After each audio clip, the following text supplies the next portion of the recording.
उनसे ये कहिए कि गोलवलकर साहब की किताब को सार्वजनिक रूप से जला दें, सार्वजनिक रूप से जला दें। ये जो किताब है ना, इसको महज किताब मत कहिए, ये देश की सबसे पवित्र किताब है। और इस किताब का आशय ये है ना कि हमारे आपके जिंदा होने का दस्तावेज, हमारी सहूलियतों का, हमारे आरक्षण की गारंटी है। अगर इस पर प्रधानमंत्री जी को कुछ करना है ना, तो तमाम वो लोग जिन्होंने कहा है कि हम बदलेंगे, हमें बहुमत इसलिए दो, उनको पार्टी से निकाल दो।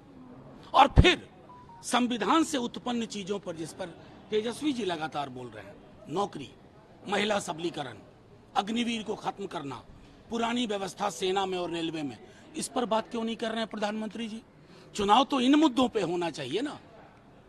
तेजस्वी यादव ने नौकरी की बात की, 1 करोड़ रोजगार देने की बात की, लेकिन विपक्ष जो आपके विरोधी है वो कह रहे हैं कि 23 सीट पे चुनाव लड़ने वाले ये कैसे कर सकते हैं? उनको शायद मैंने पहले भी आपको ये सवाल किया, आपके सवाल का जवाब दिया था। जो पार्टियां 2 सीट पर भी लड़ती है ना, वो ये कहती हैं कि हम अगर आए तो हमारी ये व्यवस्था होगी।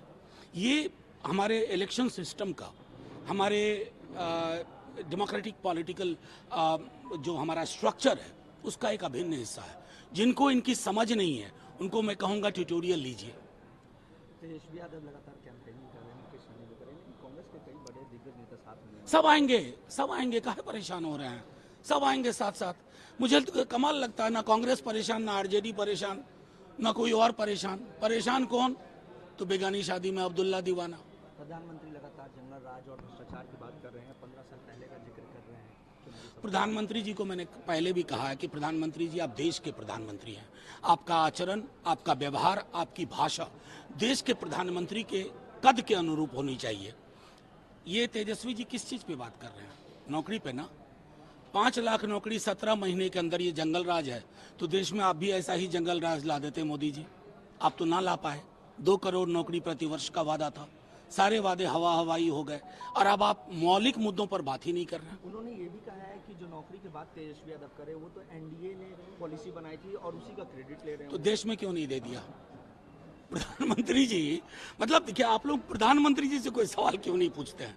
अगर तेजस्वी जी ने उनकी पॉलिसी पर नौकरी दे दी, आपकी तो अपनी पॉलिसी थी, देश भर में नौकरी क्यों नहीं दे दी? झूठ की भी एक सीमा होती है, और झूठ की एक बहुत छोटी उम्र होती है, वो उम्र चली गई।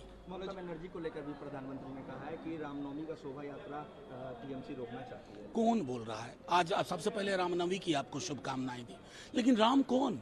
हमारे मर्यादा पुरुषोत्तम राम, बापू के राम, हे राम, वो राम जो सबको जोड़ के चलते हैं।